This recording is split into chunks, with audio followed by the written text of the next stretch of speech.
Bom dia. A gente parou na última aula, depois da Tefilá de Arvit, o desejo que a gente faz para cada um, Neshana Tovat e Katev Hatem. E agora a pessoa chega em casa para fazer a saudade de Yom Tov. No caso aqui, esse ano, segunda-feira à noite, depois da Tefilá de Arvit, a gente vai para casa fazer a saudade de Yom Tov.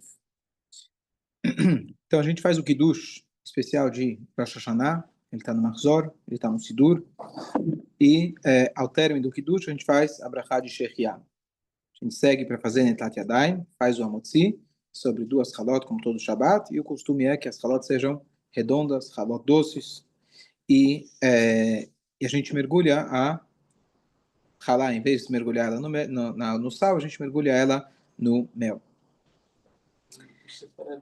No sal também. Então, a verdade é que o sal, a ideia do sal, é que Hashem ele falou para o sal, coloca a banchat, akriv melach, em todos os sacrifícios tinha que ter sal. Então, por isso, hoje, no nosso altar, que é a nossa mesa, a gente sempre mantém o sal. Toda vez que a gente come lechem, que é pão, as mesmas letras de melach, a gente mergulha no sal. Excepcionalmente, em Rosh Hashanah, e muitos costumam até o Shana Rabbah, costumam ainda mergulhando no mel. Mas para manter o costume, muitos ainda depois, durante a refeição, mergulham no sal. Eu não sabia que os faradim está dizendo que é simultâneo. Ao mesmo tempo, eles colocam o sal e o mel.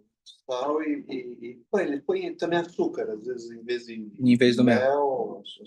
Fica agridoce. Pode ser o mel ou o açúcar. Tá bom? Escolhe. Mas o costume é colocar no mel. Colocar no mel. Colocar no mel. Também. O sal você tem na mesa, o sal, você precisa ter. Também. Alguns costumam colocar também depois, durante a refeição, mergulhar, comer um pedaço de ralá com o sal para manter o costume. Mas o principal é colocar no mel. E aí, depois então do Hamotzi, tem os vários costumes que eles são ligados a lá atrás. Parece às vezes uma coisa um pouco supersticiosa, mas caso o Shalom não é, esse é um costume, uma tradição autêntica e verdadeira, de você pegar vários alimentos que fazem alusão à doçura, à abundância, e essas alusões são tanto às vezes pelo tipo do alimento, por ele ser doce, ou para romã, por exemplo, ela tem muitas sementes, que nem Israel, mesmo aqueles que são vazios, ou seja, aqueles que não são grandes atuantes nas mitzvot, eles estão cheios de mitzvot igual a uma romã. Quem já contou para ver se tem 613? Não tem, tá certo? Não tem, é só um mito. Mas, ou que aqui é a parte mais interessante, que o nome daquela fruta, o nome daquele alimento, faz alusão a alguma coisa que tem a ver com o bom ano.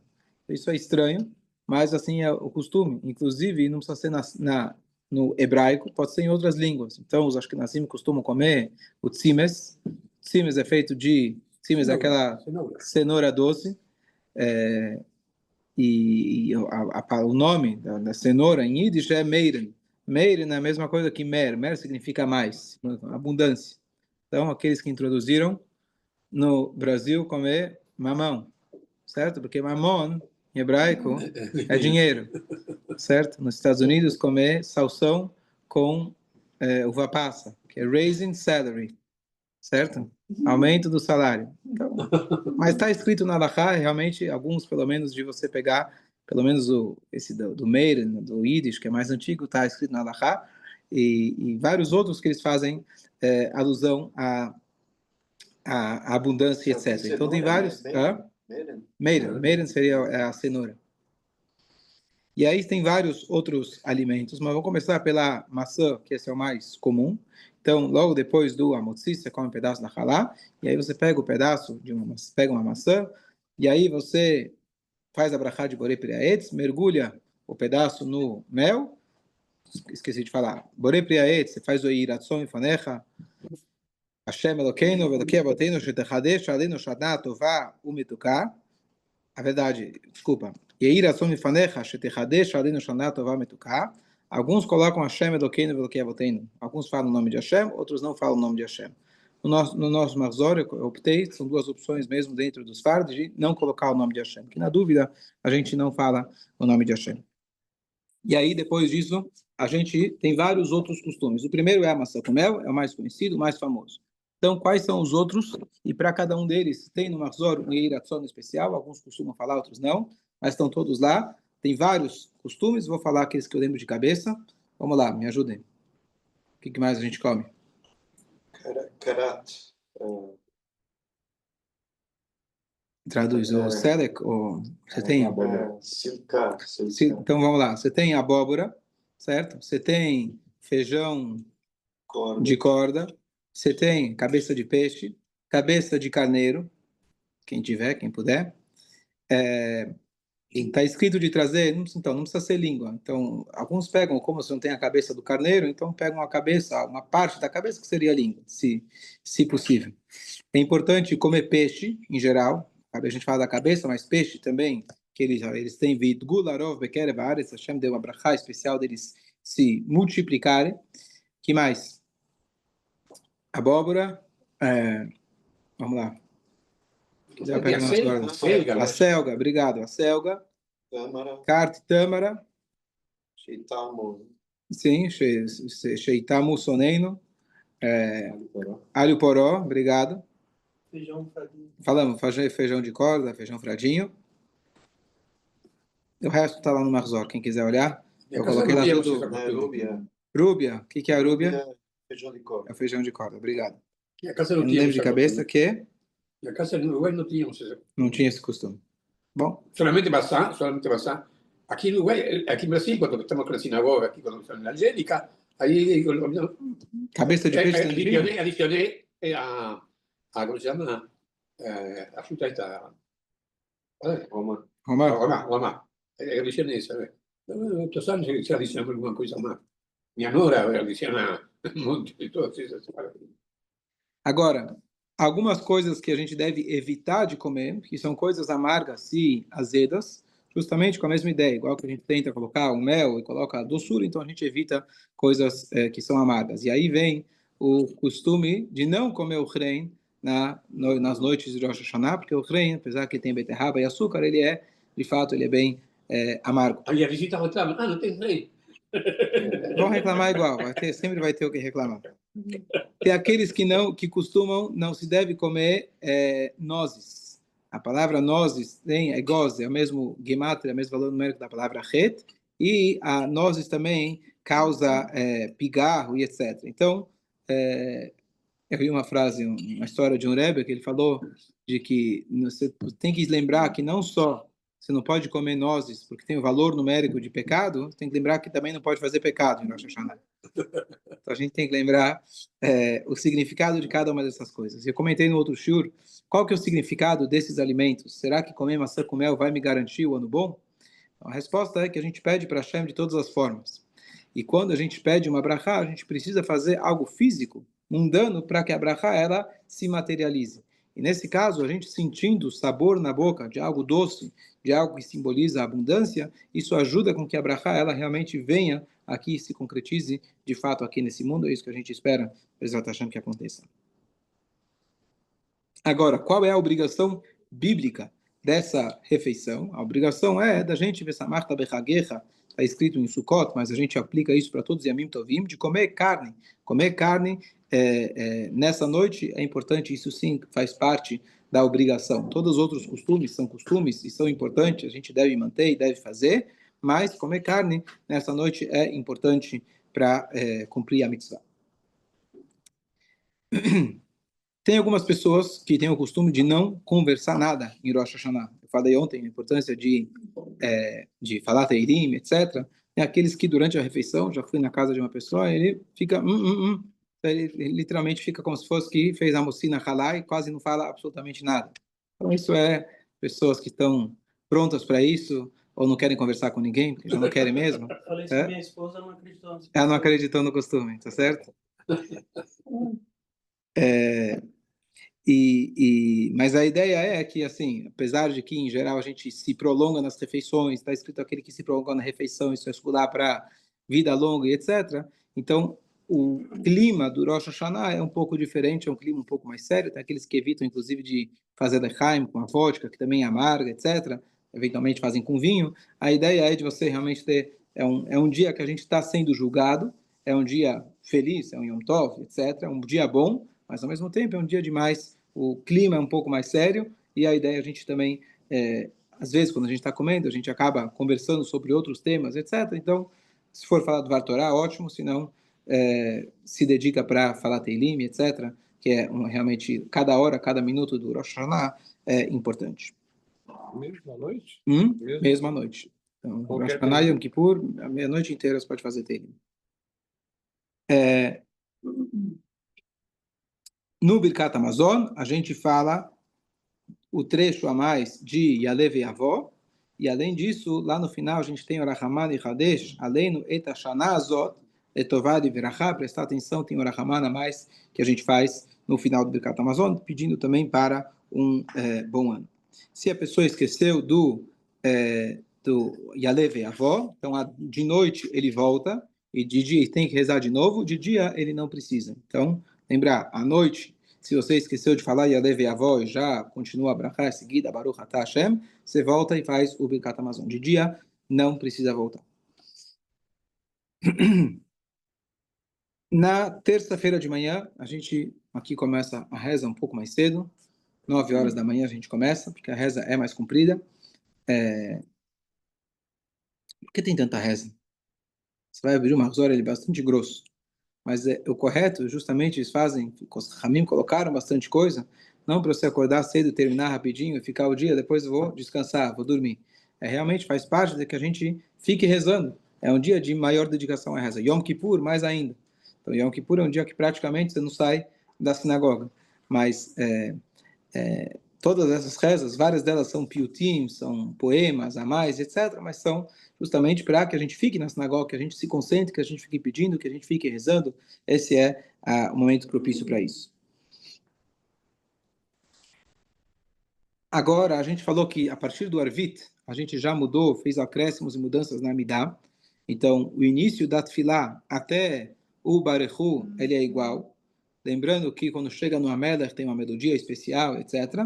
Mas antes do Barechu, você vai ter, antes do Kadish, você vai ter o capítulo 130 de Salmos, que aqui a gente costuma falar Pasuk por Pasuk, versículo por versículo, e lá ele fala a frase Mimimakim, Karatich Hashem, das profundezas, eu clamo para você, eu chamo para você Hashem. Então a ideia da gente, na nossa alma, no nosso coração, a gente conseguir realmente se concentrar e pedir realmente do fundo do nosso coração, pedir para Hashem, se conectar com Hashem nesse momento. E essa já é a primeira mudança que a gente faz no Shacharit. Depois a gente segue com a Tfilá como todo Yom Tov, e aí na Amidah, a gente faz a Amidah especial de Rosh Hashanah. Normalmente, quando a gente tem Rosh Chodesh, o que a gente faz na reza? A gente faz o Halel. E em Rosh Hashanah, que é um dia de seriedade, outro motivo, a gente também falou que tem a ver com enganar o Satan, a gente falou isso sobre abençoar o novo mês, que a gente não vai abençoar esse Shabbat, não tocar o shofar no véspera do Rosh Hashanah, então não se fala Halel, é um dia de seriedade, não é um dia de celebração, é um dia de seriedade, então, excepcionalmente no Rosh Hashanah a gente não fala o Halel. Na Amidah silenciosa a gente segue o Mahzor, na Amidah na repetição, você tem vários piutim. Esses piutim, eu já comentei antes, se você não entende, então, e provavelmente você não vai entender, porque são trechos poéticos em linguagem bem rebuscada, então olhar na tradução no português, estudar de antemão melhor ainda, mas senão você pode inclusive ler em português, tem vários trechos lá do Hashem Elech, a gente canta, várias outras coisas, e é importante esses trechos você pronunciar também junto com o Hazar. Ou pelo menos você lê, se concentra, mas se você puder também pronunciar, ler esses trechos juntos com o Hazar. Depois, a gente começa também agora, a partir de Rosh Hashanah até Yom Kippur, o Avinu Malkeinu. Aqueles vários frases que a gente louva, pede Hashem para um bom ano. E a gente fala isso agora desde Rosh Hashanah, todo dia de manhã, Rosh Hashanah, até o final de Yom Kippur, a gente fala esses Avinu Malkeinu, com exceção do Shabbat, que a gente não fala o Avinu Malkeinu. Depois disso, a gente abre o Arona Kodesh. Na abertura do Arona Kodesh, a gente tem aquele trecho especial de Hashem, Hashem, Kedrachum, os 3 atributos de misericórdia. Depois, um Ribonosh Adodam, um pedido especial para um bom ano. Depois, a gente tira a Torá, vai Binsoa, etc., como todo Shabbat Yom Tov, e a leitura especial de Rosh Hashanah, que no primeiro dia de Rosh Hashanah a gente faz a leitura da Torá do nascimento de Tzchak, como a Sara engravidou, Vashem pagad et Sará, e na Haftará a gente lê a famosa Haftará de Hana, que ela veio rezar e pedir por um filho, e Rosh Hashanah é um dia propício para isso. Então essa é a parte do Shacharit Kriyat Torah. E agora a gente vem para a mitzvah, única mitzvah específica do Rosh Hashanah, que é a mitzvah do Shofar. Dúvidas até aqui? Tudo certo. Então, Kriyat Shofar, ela é uma mitzvah da Torá. Os homens têm essa obrigação. As mulheres, na verdade, é uma mitzvah que ela é uma mitzvah positiva ligada com o tempo, elas são isentas, mas as mulheres aceitaram sobre si essa mitzvah, então elas também devem ouvir o toque do shofar. Essa mitzvah é muito importante e a pessoa deve fazer um esforço ou para ir na sinagoga, e se não puder, garantir que alguém vá até ela tocar o shofar nos 2 dias do Rosh Hashanah. Não basta no primeiro dia, tem que escutar nos 2 dias do Rosh Hashanah o toque os 30 toques do shofar. Tem que ser nos 2 dias. E, então, como é uma mitzvah da Torá, é importante a gente estudar as leis, saber os detalhes de como realmente cumprir essa mitzvah adequadamente.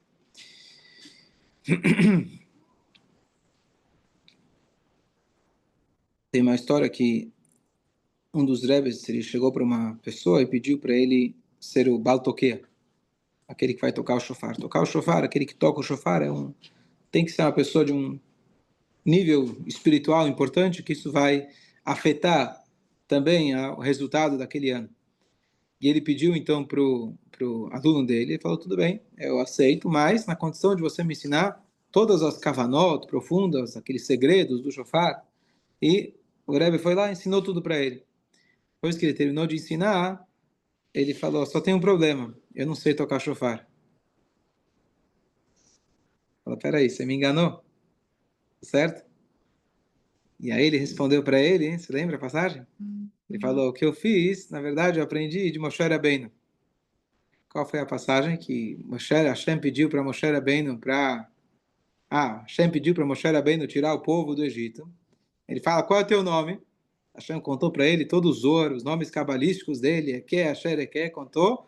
Aí depois fala, não consigo tirar eles, não dá. Eu sou gago, não consigo. Peraí, depois que eu já te contei o segredo, você fala que você não consegue? Então foi a resposta que ele deu para o Rebbe dele. Ele falou, eu só copiei Moshe Rabbeinu. Então eu aproveitei a deixa para conhecer os segredos do shofar, mas eu não sei tocar o shofar. Então, o primeiro detalhe para cumprir a mitzvah do shofar é você ou saber tocar, ou garantir que você vai ter alguém que sabe tocar o shofar e vai tocar para você, ou na sinagoga, etc. Então, a pessoa que mora num subúrbio, uma cidade distante, etc., é uma coisa que a pessoa tem que, de antemão, se programar para as grandes festas. Ele está no lugar onde ele vai poder ouvir o shofar. E se você perguntar se ele tem a opção de ir ou no Rosh Hashanah ou no Yom Kippur, pergunta mais hipotética, mas o Rosh Hashanah ele tem a mitzvah de ouvir o shofar. Yom Kippur ele pode fazer em casa. Claro que ele tem que fazer com minyan, etc., mas não tem nenhuma mitzvah específica que ele é obrigado a ir numa sinagoga para ouvir, para fazer, algo que ele não possa fazer sozinho. Claro que a tefilá com minyan, ela é potencializada muitas vezes mais, a gente tem que fazer o esforço para isso, mas Yom Kippur você pode jejuar em casa sozinho. Rosh Hashanah você tem que garantir que você vai conseguir ter um shofar kasher e vai poder ter alguém que vai tocar para você, saber tocar direitinho, não só fazer o barulho do shofar, mas saber as alachot do shofar que toque conforme as alachot. Nós escutamos aqui, não. Perfeito.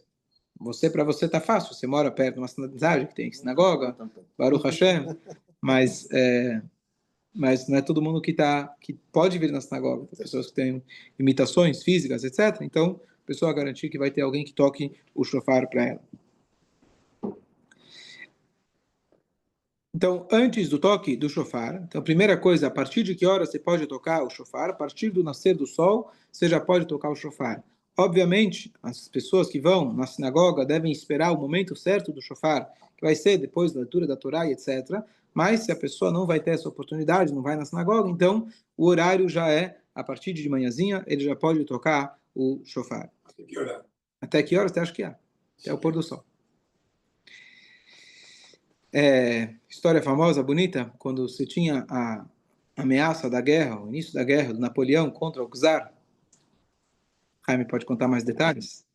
Então, havia uma discussão entre os mestres judeus, entre os rabinos judeus, quem deveria ganhar a guerra. E o Alter Rebbe, diferente de todos os outros, ele apoiava o czar. O czar, ele oprimia o povo fisicamente, mas ele acreditava que se o Napoleão entrasse e desse a liberdade, essa liberdade material ia trazer uma decadência muito grande espiritual. Então ele decidiu ajudar e, de fato, ele ajudou a derrota do Napoleão, ajudou o czar. E aí se sabia entre os rebes, estamos falando aqui de um código secreto, um WhatsApp secreto que os Sadiquim têm entre si, de que quem tocasse o shofar primeiro, eu não lembro quem era o outro, se você lembrar, não sei se era algum outro mestre racídico, que ele torcia para a vitória do Napoleão, e o Alter Rebbe, ele torcia, quer dizer, estava fazendo de tudo para que o Napoleão perdesse. Eles sabiam que quem tocasse o shofar primeiro, a opinião dele que ia prevalecer. Porque a gente sabe, é importante a gente lembrar, que a decisão do que acontece aqui nesse mundo não é aqui. A decisão é lá em cima. E o dia que decide é quando Rosh Hashanah. Então, aquele outro mestre, que esqueci qual deles que era, ele foi lá, ele acordou o mais cedo possível, começou a filar bem cedinho, e quando ele chegou no shofar, ele falou, o Litvak já pegou. O que aconteceu? O Alter Rebbe, ao invés de começar a reza bem cedinho para tocar o shofar, ele acordou, tocou o shofar. Antes da reza. Porque pela Lahá, você pode tocar o shofar, não tem, quer dizer, não é o ideal. Aqui era uma questão mais importante, então ele, quando o outro chegou na hora do shofar, no WhatsApp secreto deles, ele já ficou sabendo que já não ia adiantar, que alguém já tinha tocado e já tinha sido decidido. O que eu quero trazer com essa história? Então, não preciso dizer qual é o final da guerra, vocês sabem que o Napoleão ele perdeu.